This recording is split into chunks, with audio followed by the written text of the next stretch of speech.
Si Sara Duterte. Bakit nga ba galit na galit si Sara Duterte, mga kababayan?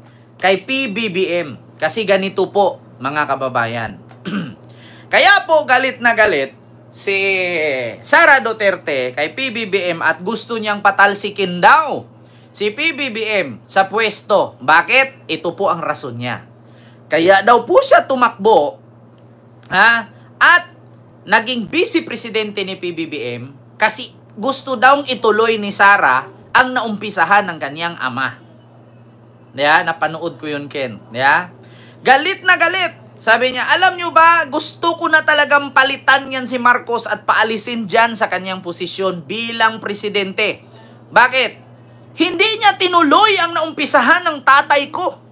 Sabi niya, kaya gusto daw niya na itanggal si PBBM bilang presidente kaya hindi daw pinagpatuloy. Ito, basahin ko lang mga kababayan. Hindi pinagpatuloy ni PBBM ang nasimula ni Digong. Yan ang sabi niya doon sa rally sa Netherlands. Ito. Basahin natin. Ito, People's Tonight. Ito ang sabi. Inihayag ni Vice President Sara Duterte sa Free Duterte Now rally sa The Hague, Netherlands noong Sabado, July 19 na naiintindihan niya umano ang mga sentimiento ng ibang tao ukol sa kagustuhang patalsikin si Pangulong Ferdinand Marcos Jr. sa kanyang pwesto. Bakit? Ito ay dahil hindi umano na ipagpatuloy ng Administrasyong Marcos ang pagbabago na nasimula ng kanyang ama na si dating Pangulong Rodrigo Roa Duterte. Kaugnay ito sa panawagan ng ilang Duterte supporter na dumalo sa naturang rally na magbitiw na si Pangulong Marcos sa kanyang pagiging Pangulo. Pero kahit man mapalayas natin ang adik na presidente natin, yan ang sabi ni Sara, hindi natin mapapabalik si dating Pangulong Duterte sa Pilipinas. Yun ang sabi ni Sara. Kahit daw paalisin sa pwesto ang adik na presidente natin. Kasi ang sabi dito, alam ko, naintindihan ko ang gusto nating mapalayas si PBBM sa pwesto kasi wala tayong nakikitang pagbabago o pagpapatuloy ng nasimula ng dating Pangulong Rodrigo Duterte. Ayan ang rason kung bakit natin siya binuto, saad ni Vice President Sara. Yan daw ang rason kung bakit binuto ng mga DDS si PBBM para ipagpatuloy ang nasimulang ginawa ni Digong. Ngayon mga kababayan, tanungin ko kayo, ano ba ang nasimula ni Digong? Una, build. Diba? Yan ang nasimula ni Digong. Mga kababayan, tanungin ko po kayo, bilang isang content creator, bilang isang vlogger, sang-ayon ba kayo na ituloy ni Pangulong Bongbong Marcos ang build ni Digong? Una, pag-usapan natin build. Kung ipinagpatuloy ni PBBM ang ginawang build ni Digong na paggawa ng tulay at kung magbagsakan lang din naman at maraming mamatay, wag na. Gusto nyo ba ituloy ang pinagawa niya mga kalsada na maya-maya biglang bumigay at maraming namamatay? Gusto nyo ba yon? Gusto nyo ba na ituloy ni Pangulong Bongbong Marcos ang pagkuha ng pondo sa DOH at ibili ng gamot mula sa China na mga peke naman? Gusto nyo ba? Pangalawa, gusto nyo ba na ipagpatuloy ni PBBM ang war on drugs na papatay ng hindi dinaan sa due process? Gusto nyo ba? Gusto nyo bang ipagpatuloy ni PBBM ang pagprotekta sa mga drug lord katulad kay Michael Yang, Peter Lim, Sammy Uy, Kinit Dong at iba pang drug lord sa Pilipinas? Gusto nyo ba? Gusto nyo bang ipagpatuloy ni PBBM na hayaan niya na magpatuloy at manatili ang pogo dito sa Pilipinas na mang-scam, mang-loko, mang-budol at mang-torture ng mga Pilipinong hindi kukuta kung hindi maka-scam ng kapwa Pilipino? Gusto nyo bang ipagpatuloy ni PBBM ang online sabong na marami mang missing sabongerong mawawala pa at madadagdagan? Gusto nyo ba na hindi ipaghinto ang Pogo at ang missing sabongero or ang online sabong kasi nagbabayad niya ng 2 billion a month at 640 million a month? Gusto nyo bang ganon? Yan daw po ang pinakamalaking problema. Kaya daw gustong patalsikin ng mga putang inang DDS na mga bobo, tanga, inutil, uto-uto, hampas lupa, pangit at mga mahihirap na lahi na DDS. Kaya gusto nilang patalsikin si Marcos kaya hindi daw natuloy ang Pogo, ang pagprotekta sa mga drug lords, ang pagpapalaganap ng shabu, at ang pagnakaw sa pork barrel at confidential fund. Yan ang ikinagalit ng mga DDS, sabi ni Sara. Kaya daw gusto niyang patalsikin si Marcos. Hindi daw ipinagpatuloy ni PBBM ang naumpisahan ni Digong. Protektor sa Pogo, protektor sa online sabong, protektor sa sindikatong droga, protektor sa pagnakaw ng confidential fund, at protektor na kahit pumatay ka, hindi ka pwedeng ikulong. Yan daw ang kadahilanan, mga kababayan, kung bakit gusto nilang maipatalsik. Kasi kung sabi natin ang naumpisahan ni Digong, ano bang naumpisahan ni Digong? Payag ba kayo, mga kababayan, na patalsikin si Marcos kasi hindi daw itinuloy ni Marcos Jr. ang naumpisahan ni Digong na magprotektor sa mga drug lord? Pagpapatuloy sa Pogo, pagpapatuloy sa online sabong, hindi mo ibaban yung mga gambling. Edi sana kung ipinagpatuloy ni PBBM ngayon ang naumpisahan ni Digong, edi sana hindi dito mabura ang Facebook page ni Boy Tapang. Sino pa? Ni Sasna. Sino pa? Marami sanang malulong nito sa scatter. Ako, may kaibigan pa akong nalulong sa scatter. Di ba, Ma'am Bingken? Kilala mo yon, yung inutangan ka at sabihin na hindi pa bayad yung hindi pa kumita yung laundry shop niya. At, di ba, alam mo yan, Ma'am Bingken, na binuhusan ng initubig yung paa para lang may magbigay kasi panglaro ng scatter. Ma'am Rosana Ragudo, isa ka rin yan. Sa nabiktima.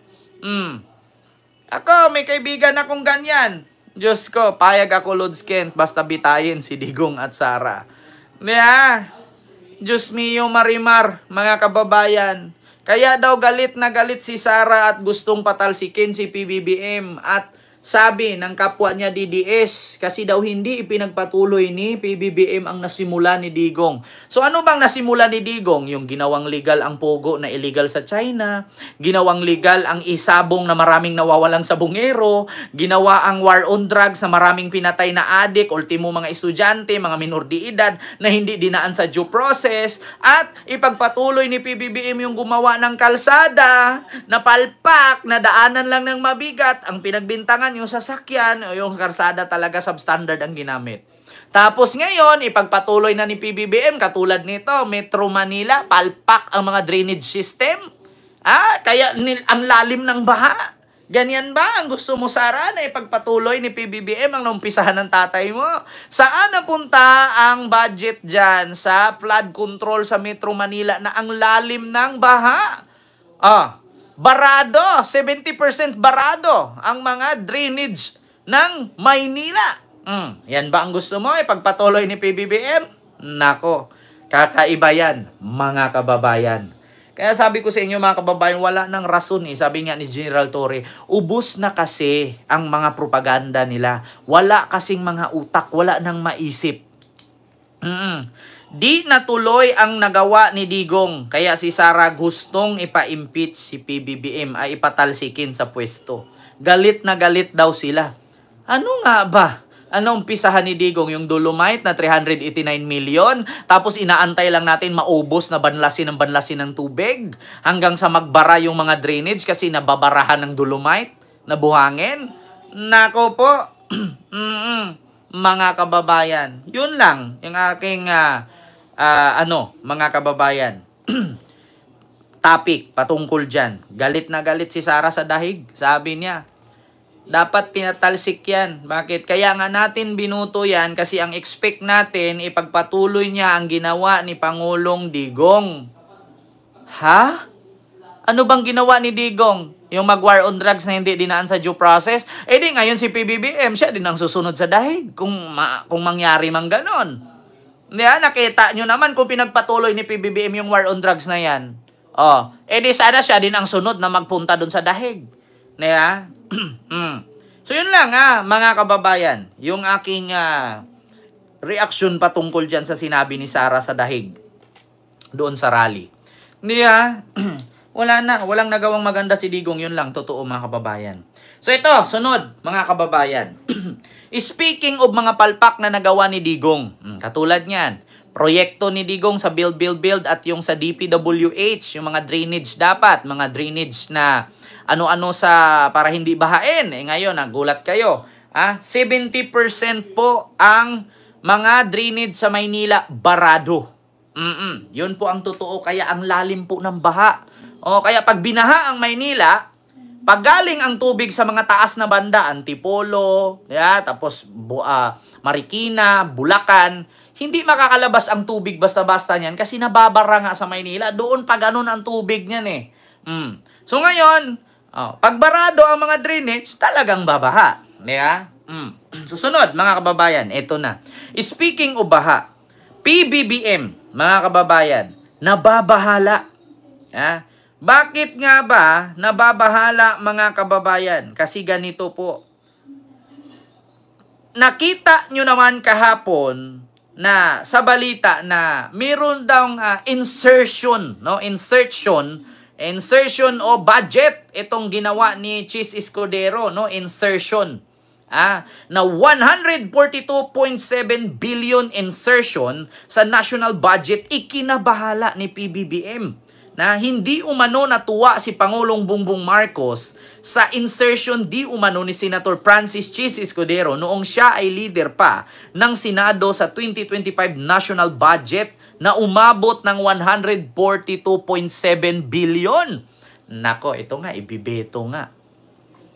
Sino nga ba ang nagsabi? Si Tito Sen, mga kababayan. According kay Tito Sen sa People's Tonight, ayon kay Senator Vicente Soto or Tito Sen III, nagalit umano si Pangulong Ferdinand Marcos Jr. Sabi ko nga sa inyo di ba? Hindi matutuloy yan. Hindi matutuloy ang 142 billion na yan.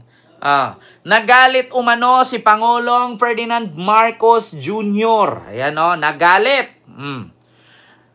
Sa 142.7 bilyong insertion di umano ni Senador Chis Escudero noong siya ay leader pa ng Senado sa 2025 national budget. Iginiit niya na kung alam umano ng Pangulo ang tungkol dito ay agad na sana itong i-veto. Nako po. Sigurado akong hindi ito alam. Kung alam niya yan, siguradong veto yan. Nako na. Sinabi pa ni Soto na kailan umanong imbestigahan ang issue sa lalong madaling panahon, lalo't posible umanong ginawa ang insertion sa huling bahagi ng BICAM. Kabilang umano ang mga naapektuhan ng budget cuts ay ang Department of Education at Department of Health, habang ang ilang probinsya ay nakatanggap ng malaking pondo para sa infrastructure project sa flood control. Nako po.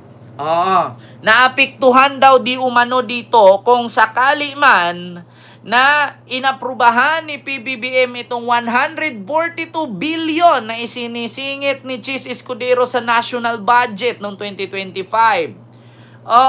Maapektuhan dito ang project or ang pondo ng DepEd. Nako po mga kababayan, biruin ninyo. Kayo mga kababayan, papayag ba kayo dyan? Sa may mga estudyante dyan.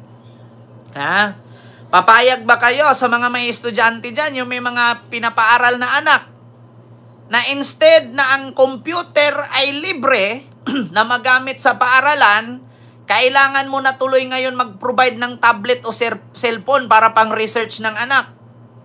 Diba? Ako, mga kababayan, kaya kong anuhin yan. Hindi talaga ako papayag na ikat ang budget ng DepEd. Ma'am Emma, maraming salamat sa iyong 800 yen super sticker. Hindi talaga ako papayag, mga kababayan, na ikakat kuhaan ang budget ng education or DepEd at ang PhilHealth. Una, kung inaprubahan itong 142 billion ni PBBM na isinisingit ni Chis Escudero, yung anak ninyong nag-aaral, syempre DepEd yan. Pag sinabi nating nag-aral, DepEd yan. Instead na yung anak mo, kadalasan pa naman ngayon mga kababayan, online. Ako, may bunso kaming kapatid babae nag-aaral. Bakit? Instead na ang paaralan, may libreng computer yan, pwede kang mag-research doon pagkatapos ng klase.